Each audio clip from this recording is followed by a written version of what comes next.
Hey guys, it's Kevin again, my review for Joker. And of course, what Joker is essentially about is we center on the character of Arthur Fleck. He is someone who is constantly just disregarded from society. Pretty much everyone just treats him like absolute shit. He has this really just dead-end job and things like that, but he has dreams of becoming a stand-up comedian and really trying to do whatever he can to get himself into the public eye. And basically, as the film goes on and things continue to just worsen for Fleck, he starts to realize that the only way he may be able to do that is to resort to violent methods, and that's really all I'm going to say. So, Joker overall, I was hyped for this film. I mean, this was easily one of the most anticipated of the entire year.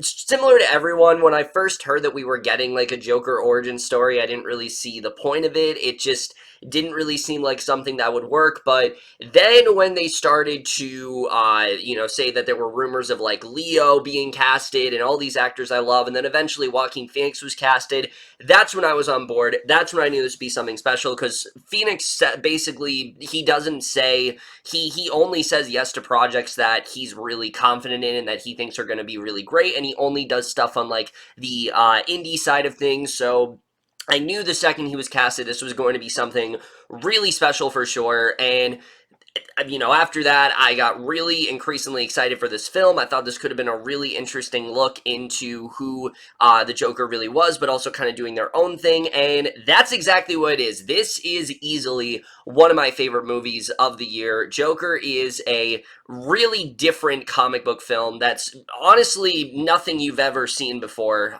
in that way, and one that I really can't praise enough, but we're going to get into right now, starting off with the cast. And look, there's a lot to really love about this film, but one of the best things easily about it is the acting here, but specifically from Joaquin Phoenix, who, like I said, the second he was casted, I was pretty much locked in, and he definitely does not disappoint. I mean, Phoenix is one of the greatest actors working today, so we already expect him to be great, but he is on a whole other level here. Just like You Were Never Really Here last year, he completely transforms into Arthur Fleck and really plays a character that we have not seen him play before. I mean, Arthur Fleck is so awkward and weird, and again, just Phoenix completely transforms into him here. Even physically, I mean, he lost so much weight for the role and things like that, and just the dedication that he pours into this, it's just incredible to watch, and I think he did some truly fantastic work here, especially going from someone like Arthur Fleck, who is so weak and defenseless in that way, and really just takes shit from people, to eventually transforming into this highly sinister and just merciless vigilante. It's just incredible to watch, and Phoenix just gives it his all here. And look, a lot of people are going to say, is it better than Heath Ledger? And I really don't think they're comparable, to be honest with you. It's basically a completely different character, and Phoenix really makes this character his own. He definitely comes close, I think. I don't think Phoenix, Ledger's ever going to be replicated, but Phoenix definitely does come close here for sure, and I think he does some truly standout work. It's easily one of the best performances of the entire year, and if he is at the very least not nominated for an Oscar, I will be enraged. They snubbed him last year for You Were Never Really Here. I had a feeling he wasn't going to get nominated, but for this, he needs to be in there, because this is truly a one-of-a-kind performance that is one of the best he's ever given. It's one of the best of the year. Really deserves all the praise it's gotten, but more importantly, he just really makes the Joker his own, and it's very hard to do that considering how many iterations there's been of this character, but Phoenix really achieved the impossible here, and I think he absolutely killed it. And the rest of the cast also does do some really great work, though they are not in the movie all that much. Robert De Niro, for what he has, he definitely does do a really solid job as Murray Franklin. Zazie Beetz, I thought, was really strong. Frances Conroy surprisingly had the most to do besides Phoenix in this film, and I thought she was really great as Arthur's mother, Penny. I thought she was really great here. There's a lot that you don't know about the character that I'm not going to get into, but she definitely does do a really strong job here for sure. Also, someone who has not got enough credit is Brett Cullen here. I thought he did a fantastic job as Thomas Wayne. He's in this a little bit more than I was expecting for sure, and I think he did such a great job here, really portraying him as someone who is trying to do good, but you can tell he is in a situation where that's kind of hard for him to do, and I overall really did like him in this role for sure. I thought he did a really excellent job. I really liked Shea Whigham, Glenn, and Bill Camp. Glenn Flesher was really good. Really, everyone did a really great job here. Acting-wise, I really can't think of a dud in terms of casting, and I think everyone just did a really good job.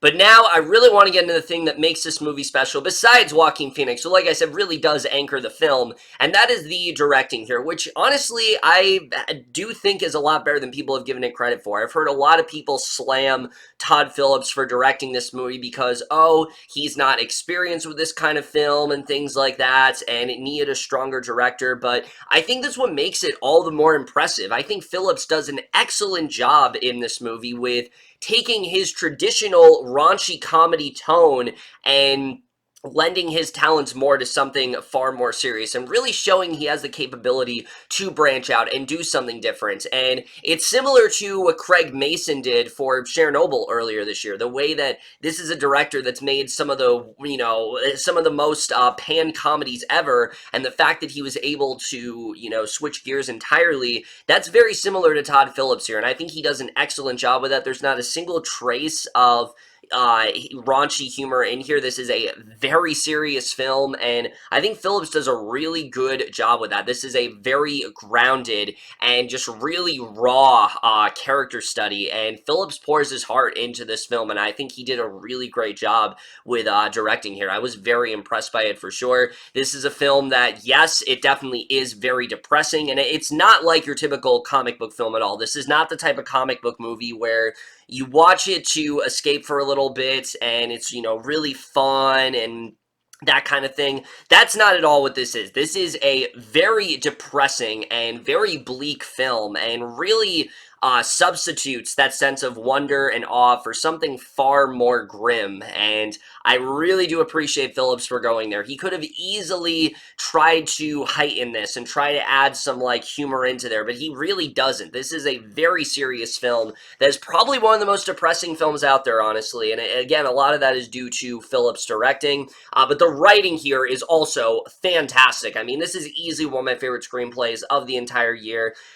And the thing is with this film is that, yes, this is very much about the Joker. It is an origin story, but if you were to take the Joker away from it, I've heard a lot of people say this, if you were to take the Joker out of the equation, this is still a great film. This is very much a character study in that way. It's a character study of watching a man who is unraveling in a world that is also unraveling before him. I mean, basically everyone in this movie just treats this guy like shit. Arthur Fleck is someone who doesn't even get an ounce of decency from anyone, even a random passerby. I mean, they just always are, everyone's just completely thrown off by this guy. They alienate him and things like that. No one wants anything to do with him. And because of this, it does get you to really feel for Arthur as a character. You can see what he's going through. And I think they do a really good job with that. But I should also reiterate, this does not mean that they are actively condoning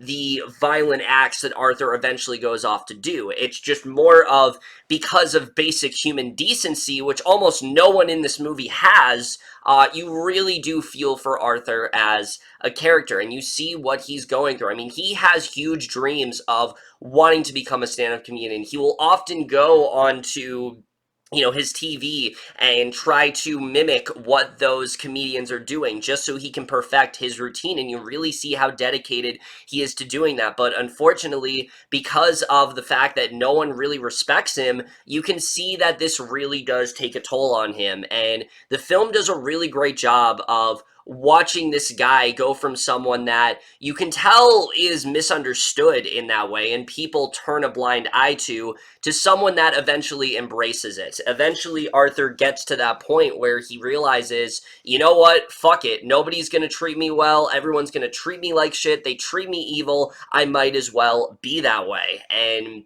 you really do see why he would turn there. And that's the thing. Again, the film is not condoning what he's doing. The film is not trying to say that what Arthur is doing is correct. It's not applauding his efforts in any way. And again, I shouldn't have to say this, but there's been tons of controversy and things like that, that it's kind of hard to talk about this film without getting into that. The film is very much not doing that. It's getting you more to understand how he would get to this point. And I think they do an excellent job with that. I mean, every single interaction that Fleck has is very compelling in that way, because you really do hope that maybe this can finally be the person that can help him out. But unfortunately, that never happens. I mean, even Penny Fleck, his own mother, is so preoccupied by Thomas Wayne and all the great things that he's doing and how much she, idolizes him and things like that. And I mean, everyone in this film, this is a world in which everyone is so self-aggrandizing in that way, and they're so obsessed with themselves, and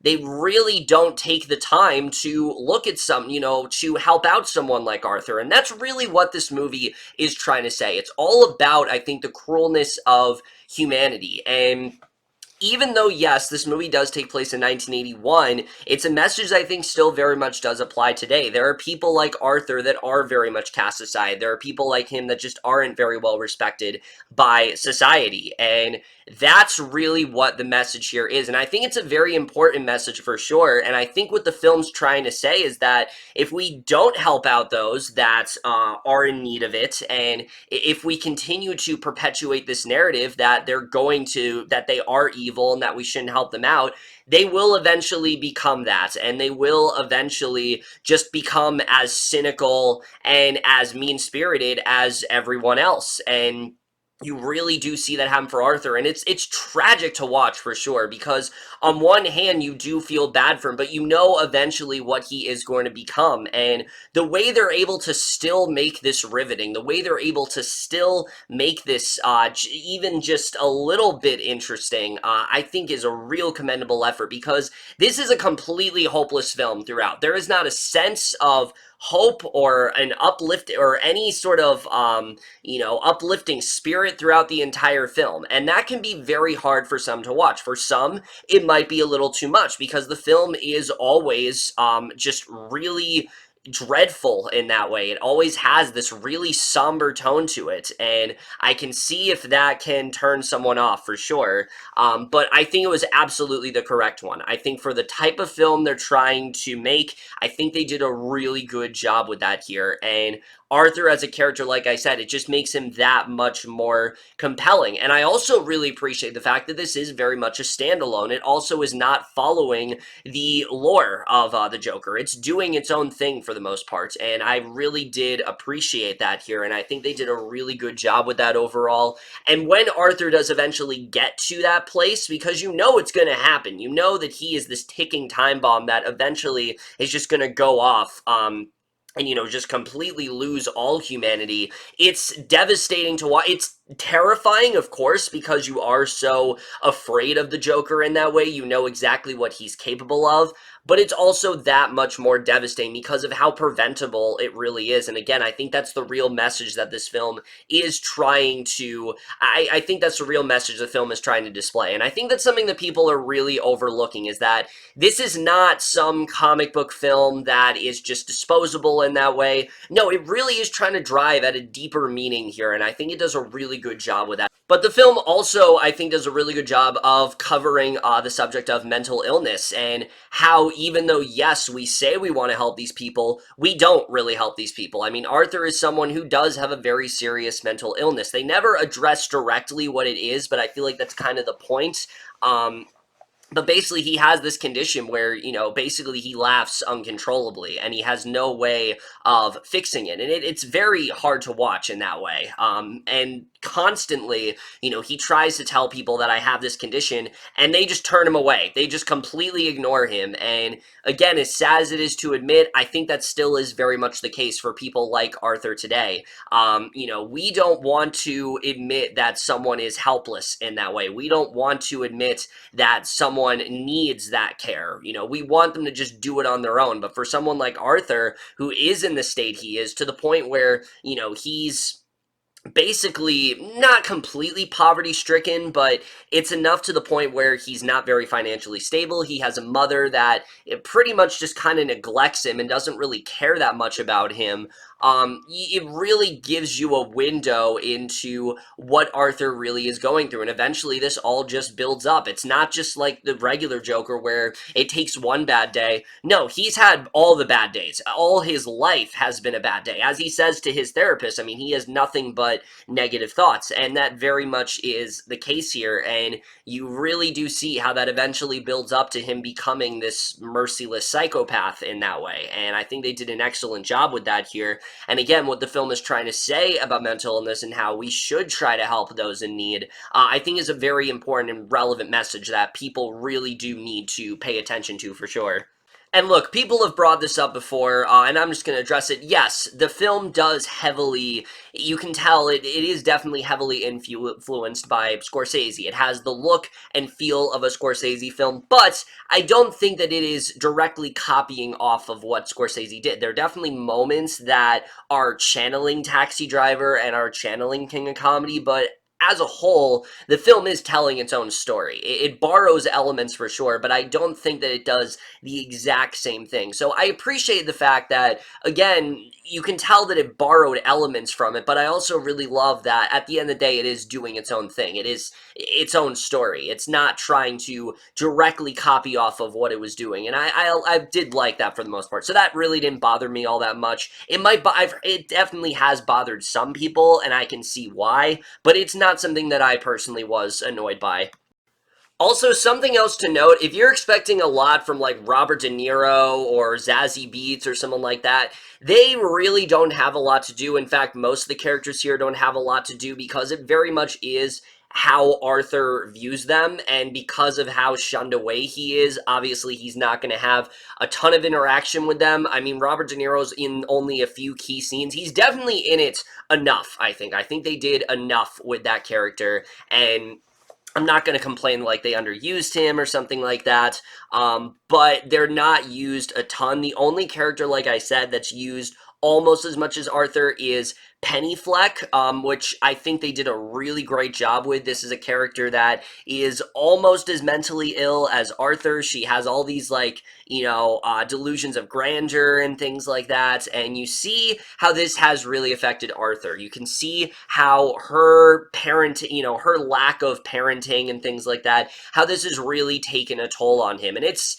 really shocking to hear the types of things that she did, and they gave a lot more depth to that character than I really was expecting, but I really did appreciate that. It does a great job of simultaneously showing just how fucked up her character really was, but also really showing the effect that this has had on Arthur, and I was overall very impressed by that. But again, if you're expecting a lot from the rest of the characters, it really is Arthur's movie, and I really did appreciate the fact that they kept it as such. I feel like if they gave anything more to characters like Murray Franklin, De Niro's character, or like the two cops that are sometimes after Arthur in this film, I think it would have detracted. It's supposed to be in his perspective, and I think it made sense to give them as little as they did because of how little significance Arthur really does have on them as characters. So yeah, it makes overall for just one of the best screenplays of the entire year, without a doubt. The cinematography here is so fantastic. I mean, it really meshes with, like I said,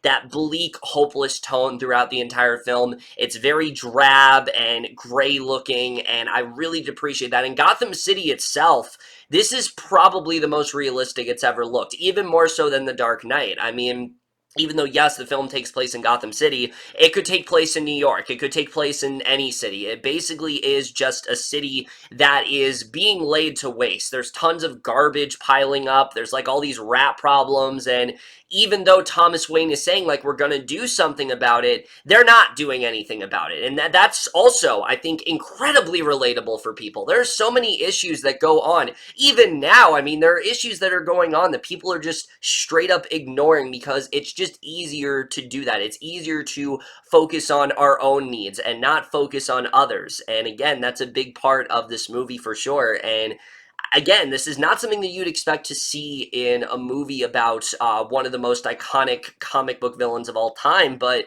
that is very much what we're getting at here. And I think they do a really good job with that, and the cinematography blends in with that quite well. And there are some shots here that, I mean, are just some of the best of the year, and holy fuck did they not hold back as well. I mean, it definitely is a very brutal film, not just tonally, but where it ends up going in the third act, it really does go there, and I really did appreciate that for sure. And just overall, I thought the cinematography was fantastic here. But the score as well is one of the best of the entire year, without a doubt. I mean, it really does go with, like I said, the hopeless tone throughout the film, but it also is very much kind of a reflection and kind of operates off of how Arthur is feeling in that given moment. It starts off and it's very calm. It has a very somber feeling to it, and it definitely makes you uneasy, but it's very minimal. And as, you know, Arthur starts to lose himself more and more and starts to give in to that madness that he has,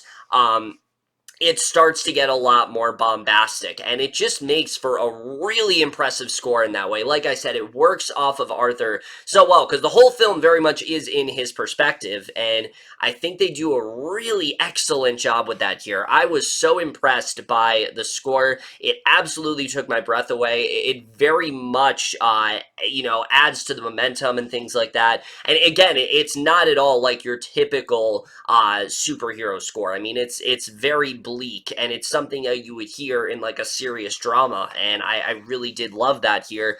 And the editing, this movie's only 2 hours long, but I think it absolutely needed to be the length it was. It really did fly by for me. There's really not a single part where it dragged, and I think for the most part it was really well edited for sure. And I really did appreciate that overall. In the film, the editing, again, really does work off of Arthur's mental state as well. There's definitely moments that are edited because of how Arthur is feeling in that given moment, and I think they did a good job with that too. Also, yes, this film is understandably very violent. There's definitely, especially in the third act, it really does let loose. It has moments before that, but it definitely does get very violent, but it's definitely not as violent as some are making out to be. I mean, House the Jack built last year was far more violent than this film and things like that, but again, it's purposeful. None of the violence here feels like it's being exploitative, or it feels like it's being overly graphic because, oh, they have that hard R rating. No, it very much needed to be as violent as it is. There is one scene especially that I was honestly I was honestly shaking. I mean, there are many points in the film I was definitely shaking with tension, but this film especially got me for sure. I mean, it made my jaw drop, and it's probably one of the most graphic things I've seen all year. But aside from that, it's definitely not nearly as graphic as you are expecting it to be. So overall, like I said, I really do love a lot of things about this film. As for flaws, I really only have one issue. There's really only one thing that does bring it down. And that is Zazie Beetz' character. Now, look, not necessarily her character. You know, her performance and things like that are really good. I get what they were trying to do with her, and there is a twist with her in the third act that does kind of make up for some of my issues, but I've really thought about it for a while, and I've just come to the conclusion that I don't really think she needed to be here. As a character, I just thought she was kind of pointless. I don't really feel like she needed to be here. There's not really a lot that she contributes, and especially once that twist is over, they don't do anything with her. They just kind of abandon her, and again, I love Zazie Beetz. She's a very talented actress, and I wasn't upset with, like, what they did with her character, but I just don't really think she needed to be here, and it's really the only thing in this film that I don't think is perfectly handled in that way. I think everything else in this film is pretty much fantastic. This is the only thing that really brings it down for me. Other than that, though, Joker is easily one of my favorites of the entire year. It's a wholly original comic book film that really does channel more of a Scorsese character study type of film, and I think it does a really great job with that for sure. It does follow a morally repugnant character, but I mean, we've had films like A Clockwork Orange and Taxi Driver and things like that that have done this for years, so this really is nothing new in that way, and again, it isn't actively condoning what Arthur is doing. Instead, said, it is getting you to sympathize with him, but also getting you to understand him in that way, and I think it does a really excellent job with that. It has a really great message about the class system, but also about mental illness and just the crueler side of humanity and how we need to put that aside and just be more decent human beings, and I think they do a really great job with that. Joaquin Phoenix's performance is truly masterful. It's some of the best work of his entire career and absolutely should be recognized come Oscar season. Todd Phillips directing. Really just everything about this film. It's pretty much everything I wanted it to be. It's definitely not going to be for everyone because, again, of how starkly different it is compared to most of its kind, but that's something that I really did appreciate it for, and overall, I think it's definitely one of the best of the entire year, and I am going to give Joker overall an A. But overall, guys, in my review of Joker, let me know what you guys saw of this movie overall. Left your thoughts, and we'll see you guys in my next video, and I will see you guys for that. Okay, bye.